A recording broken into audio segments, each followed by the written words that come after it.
Hi there. Today is Sunday, June 25th. I'm your host, Jennifer Vanderbeek, and this is Our Creative Week. How you doing? Um, my voice is a little hoarse. I was out with friends last night, and I'll talk about something related to that in a moment. But first, I want to give a couple of quick updates about my ongoing creative projects. Um, the first one is the knitted project that I've been working on, the Thing with Lace book, working through basically what is a sampler shawl. I finished the mocking section.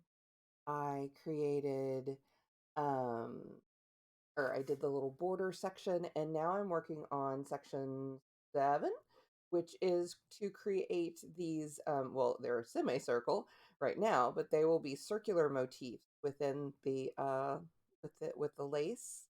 And I have to say, I have done, I did a shawl for the shop as a shop sample that involved circular lace patterns within it. And I thought, oh, okay, this is something I've done before. But they do it, she does it her way is a little bit different. And so it's been interesting, you know, seeing that difference. And I'm really loving the way, even without blocking, it's still very clearly a semicircle. Um, but um, yeah, so that's been that was fun to work on Friday night while we were catching up with our shows and stuff. Um, which I will mention. Our main show right now is Star Trek Strange New Worlds. Loving this. I mean, I'm loving the season, the series in general, but yes, especially liked this second episode that we watched on Friday. So that was cool. The other big project that I'm working on at the moment is writing, and I'm working on book 5 in my Eden Creek Cozy Mystery series.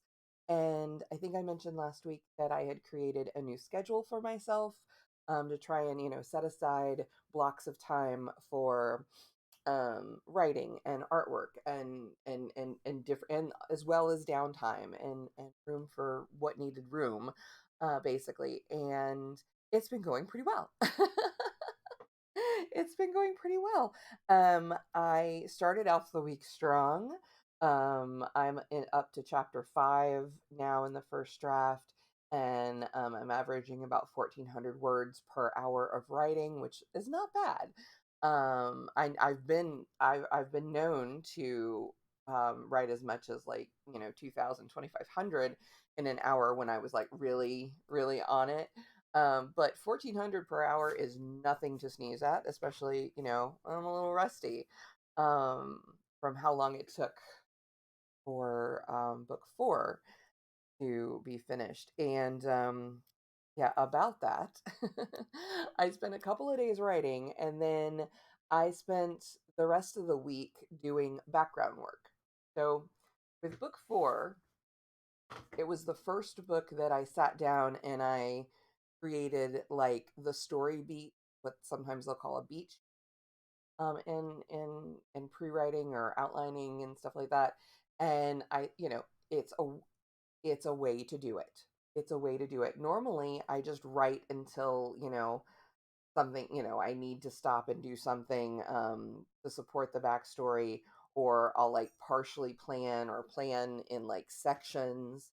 But book 4, I did not an outline, but I did like a beat sheet. And I have to say that I don't think that that method worked for me very well.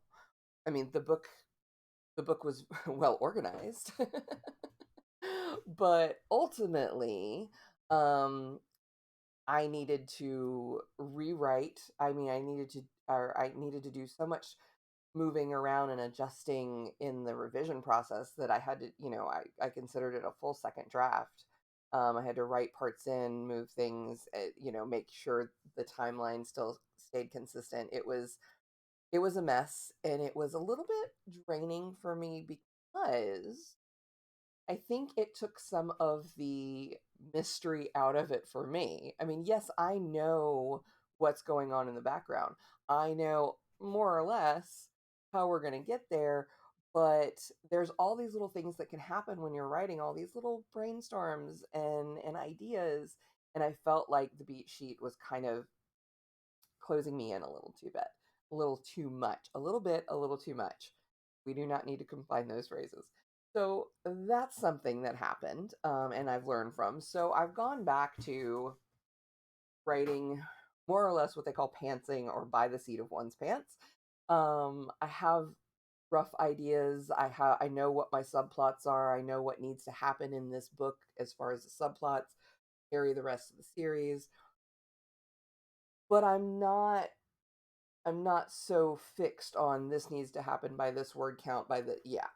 That's too it's too rigid a structure for me. Instead, I wrote to a point where I'm like, okay, now I need to figure some stuff out. So I spent the rest of the week doing some free writing, just by hand in a notebook, to and then engaging with my story Bible a bit or series Bible, so that I could sort out what the backstory was for the mystery, because there's the past events, even if they're not spelled out in the book, um, do influence the current events. And sometimes that's really, you have to sit down and you have to think about, okay, how would this have happened? And you go through a couple of different ideas. And so my free writing just looks like walls o' text in a notebook. And I did about 6 pages of that by the time it was done. And I also, there's a riddle. There's a riddle in this one, and so I had to create the riddle. So again, I had to know enough backstory uh, to to make the riddle writable. Because in order to write a riddle, you have to know the answer. You have to start with the answer. So yeah, that was that was something that happened this week. I also spent some time in the kitchen. Aside from the usual meal preps, I baked cookies a couple of times this week. One was just kind of a spur of the moment cake box or cake mix cookie, where you can take any cake mix and then you use 2 eggs instead of the three it generally calls for, and a half a cup of oil, no water, and it gives you a thicker consistency, more of like a cookie dough rather than a cake batter, and then you can just bake them, you know, like you would cookies. And you can add any other, like, chocolate chips or nuts or other mix-ins or something depending on what you want. And so I did that and it was fine. It was a nice little fun thing to do one night, just to do it. And then I also made some caramel apple oatmeal cookies for the party I went to last night, in keeping with that party's theme, which is like animal theme. So I'm thinking, my thought was like, if I like, horses eat oats, but they also eat apples and carrots and other things. So, um, yeah, that's how that came about. But they were really fun, and the cookies went over well. Um, they were very tasty, and I made a bunch of them. Um, and I'm happy I did. Um, yeah, so last night at the party, though, something happened. Nothing bad, but something happened so that it kind of got my wheels turning. And um, between that and going back to therapy as of this past Friday, I believe I mentioned that in the last one too, that I was going back to therapy, and I did. And it'll take us a few visits to kind of get on our path, because at first, you got to do the whole get to know you thing. It's kind of like dating. You just kind of have to get through those awkward introductory periods. But something happened, and it's made me think. It's made me think about how we take up space in the world. Now, as for me, I realized that I spend a lot of my time and energy when I'm out and about, or even when I'm in online spaces that are not my own. um making myself as small as possible. Not wanting to, making space for others, which is good, don't get me wrong. Holding space for other people is a wonderful thing to be do if you are able to do that. But in this case, uh, I'm talking more about making sure that I'm not encroaching on other people's spaces, which again sounds good on the top, right? But I spend so much time keeping myself together, contained, so that I'm not bothering anyone, so that I'm not stepping on anyone's toes. And in the process, the whys and hows are not something I'm going to get into because I don't want to cry on stream. Now, I think I've gotten past that point, but it will be something that I will have to bring up to the therapist and part of what I will continue working on. But no,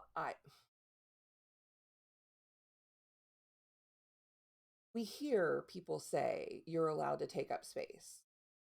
And I've heard that. I've heard that. I understand it, but I didn't realize that I wasn't doing it. I didn't realize just how much I was moving out of other people's way.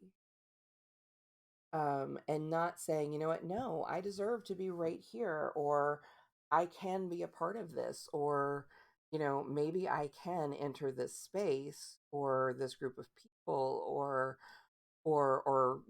make myself heard or known.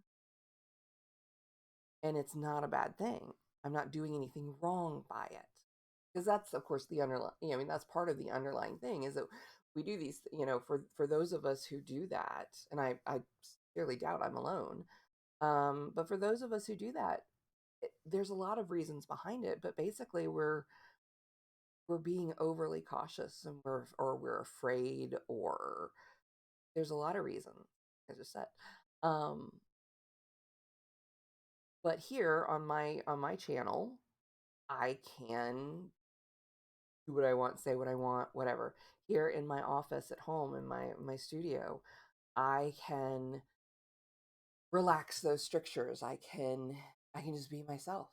I can take up as much space as I need to within this room because it's mine. Do you have a place that you can comfortably take up space? Um, because I think that that's really crucial in this, the pursuit of living a creative life, of living a fulfilling life. Hell, um I think that's really important. And but it can't stop at the door or the boundaries of that space. So something I'm going to work on going forward, and this applies to online spaces too. This is why I'm hesitant to post on platforms and stuff. Like my own Instagram page I can post on, but posting to my Facebook wall, for instance, feels pushy sometimes. And yet, here I am trying to build a career for myself with art and writing, and where those meet, and all of that stuff, all of the different things that I do. How can I do that if I can only safely occupy this little space in my home? Of course I can be other places. Of course I am welcome in those spaces. But knowing that and internalizing that is something really huge. And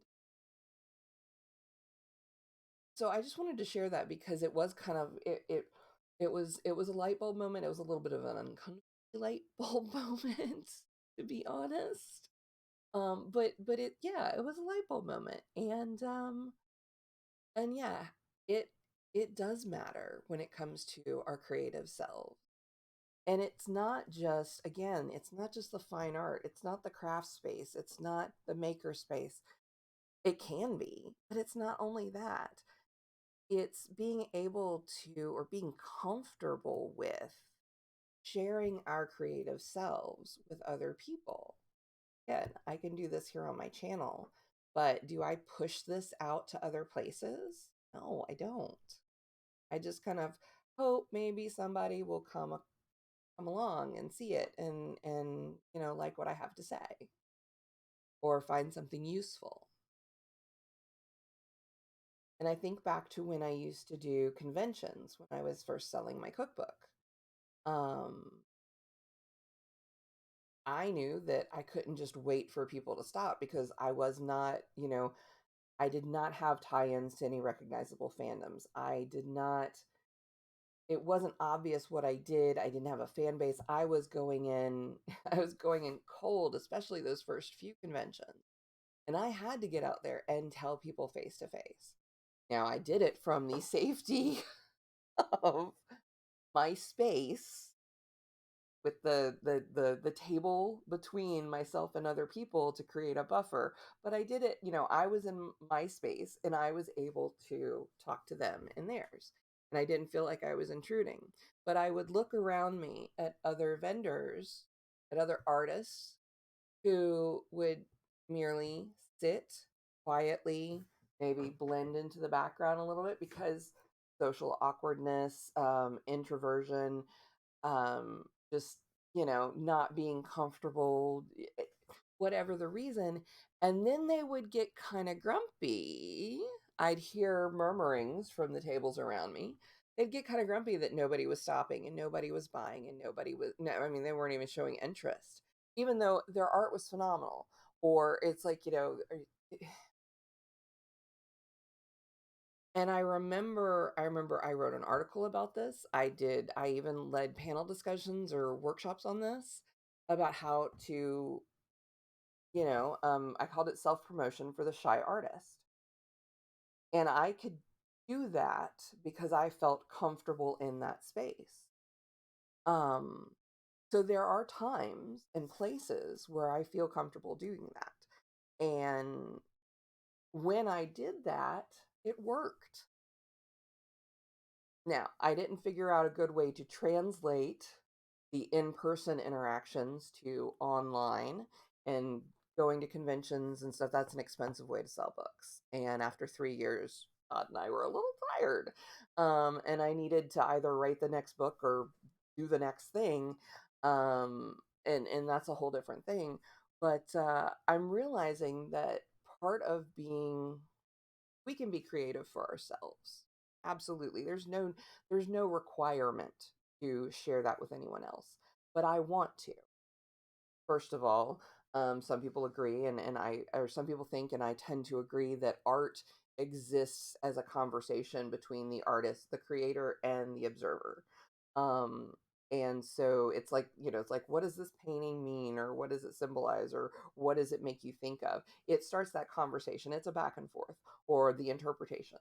So there's that aspect of it. It's still art, even if no one sees it. It's still creativity if no one else witnesses it. This is not a tree falling in the forest kind of thing. It still exists. It's still valid. Please do not misunderstand me. But what I'm saying is, I want a career as a successful career, and I don't define that as millions of dollars. I define that as being able to support myself, being able to pay the bills, being able to maybe have a little extra so that I don't have to stress about things that happen. Um, but yeah, being able to reliably pay my bills from my creative efforts is my goal. That is the number one goal that I have for my life. And I'm coming up on the 2-year anniversary of leaving my, corporate job to do so. And I'm realizing that I'm not getting where I need to be. And this is part of it. And this plays into so much of why I've gone back to therapy. It's why I'm working on these things that are holding me back. Is that cliche to say? I don't know.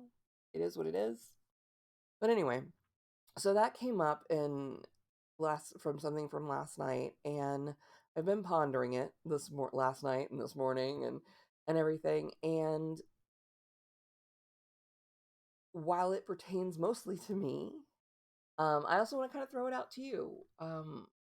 In what ways do you think that you're holding yourself back creatively? In what ways are you maybe not entering a creative space because you don't think you deserve to be there, because you don't think that you're wanted in that space? Let me make it very clear. I want you in this creative space. I welcome you in this creative space. You are wanted. You belong here. You're allowed to take up space here. So please, uh, if you're feeling brave or emboldened, let me know what you're working on. Let me know how your creativity is serving you. Let me know how your creativity is filling that well, um, inside you. I'd love to hear it. I really would. And if you want to take the conversation off of the discussion here, feel free to, in the description box, there's a link to the Discord channel that I've created called the Big Pink House. And I welcome you over there. You are welcome in that space to take up space and to share about your creativity or ask questions or just get to know people better. Um, so while I work on being comfortable taking up space in the larger world and around other people, I want to make that space open to you as well. I hope you have a wonderful week ahead. I'll be back next week with another creative life update. All right, until then, bye bye.